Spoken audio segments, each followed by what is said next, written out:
Episode number 887, Integrating AI into Your Company.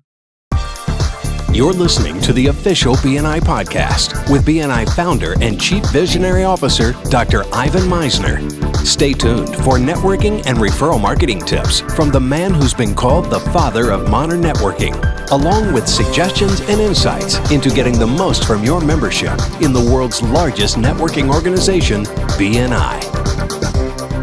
Hello, everybody, and welcome back to the official BNI podcast. I'm Priscilla Rice, and I'm coming to you from Live Oak Recording Studio in Berkeley, California, and I'm joined on the phone today by the founder and the Chief Visionary Officer of BNI, Dr. Ivan Misner. Hello, Ivan. How are you, and where are you?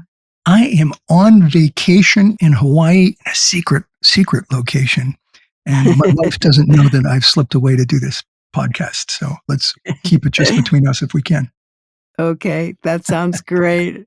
And who do you have with us today? I have my friend Kian Gohar back on today, and we hadn't actually planned on doing two podcasts back to back, but his content is so amazing. I asked him if he could come back. He is an AI researcher, best-selling author, and CEO of GeoLab. He's a former executive director of the X Prize. You can hear more about him in my previous podcast, the last podcast, and also he was on podcast number 750, Competing in the New World. Kian, welcome back to the BNI podcast. Hey, Ivan. Good to be back with you again. You want to give just a quick 30-second overview of what we talked about last week, and then I have a quick story I'm going to tell, and then I have a couple questions for you. Yeah, we talked a little bit about what are the fundamentals of AI, what I call the ABCs of AI, and how do you learn to hack some of your workflow and behaviors to be able to get more creative answers with AI to solving some of your business problems. Yeah, and I think more and more BNI members are very concerned about how AI is going to impact their business. And in some cases, I've seen excited about what AI can do. And they're also confused by it. And I'll give you a great example. It was literally on the ride back from the time that you and we go back to the last podcast, everyone, if you're listening to this. And I talk about how Kian and I did a discussion about marketing a book, and the AI gave me an idea that I'd never thought of. And so I was talking about that with a BNI member who was a sedan service, and they were driving me home. And he said, you know what? I have no idea what my power teams are in BNI. Now, just so you know, Kian, a power team is a group of, it stemmed from context spheres. They're a group of business professionals who have a symbiotic relationship. They're incompatible, non-competitive professions like a caterer, a florist, a photographer, a travel agent. I call that the wedding mafia. Once they bring you in, they don't let you out, right? So he's a sedan service. He said, I don't know what all my people would be. So I took my definition of what a context sphere and a power team. A power team is a group of context sphere people that are actually working together. They're not just in symbiotic professions. They're actually referring to each other. And I put a definition in, and I asked ChatGPT, what would be some good power team members? And it gave me a great list. And it gave me a list of people that I hadn't thought of. And when I talked to him, he said, oh my goodness, I never thought of them. Like event planners, wedding planners, hotel resorts, travel agencies, concierge services. These are a number of things where he hadn't thought of. But by having this conversation with AI, with ChatGPT, I was able to give him professions that he could then work with to increase his referrals. And that's the beauty of what I think, that's one of the beautiful things that I think we can do with AI. What do you think of that? I love that, Ivan. And I have an idea now from this conversation that we're having right now is I'm going to go into ChatGPT and ask it. I have this dilemma around creating partnerships for my own company here at GeoLab. How would Ivan Misner think about who my power teams are? Oh yeah, I gotta hear the answer to that. I will tell you. Okay, so this is a secret. I can't believe I'm saying this. I did ask ChatGPT a few months back. Give me the definition of networking by one of the world's leading experts on the topic, and I had like my fingers crossed, and it punched out my definition with my name, and I'm like, All right, I feel pretty good. This is great. So, That's awesome. I mean, that's also one of the hacks that your listeners can think about is like pretend you're expert XYZ on this topic. Let's say you want to create a new product or service, and you give that context to AI about your new product or service. Then you can ask, how would Steve Jobs, the world's greatest innovator, think about this new product idea that I'm having? What are some of the assumptions he might make, and some ways he would go around it? So think about pretending like you're the world's expert in marketing or sales or negotiation or networking like Ivan Meisner. That's one of the beauties of AI. It can help us get out of our head and really come up with creative solutions. I love this. And listen, if you're listening to this, this isn't about him. This isn't about Ken. It's not about me. It's not about Steve Jobs. It's about you. Take the ideas that he's talking about and apply it to you. Now you might ask, what would this person say or do? But use your needs in the discussion with the AI. Well, look, I don't want to kill the whole time on this story. There are a couple more things that we didn't get to in the last podcast. One is that AI is not the domain of IT. What does that mean? We think of AI as like a technical thing, but the reality is we interact with generative AI in the workplace in a non-technical manner. And a lot of people think that they have to be real technical to use AI, or maybe their head of technology at their company or their IT director is responsible for integrating AI. But the truth is, AI integration in your company isn't about IT. It's really a people issue.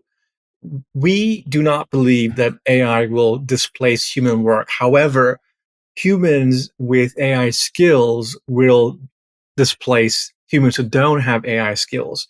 So Yes. it's critical that you don't approach this like technology adoption, like upgrading your servers or whatever system you have or your software. That's not what AI adoption is about.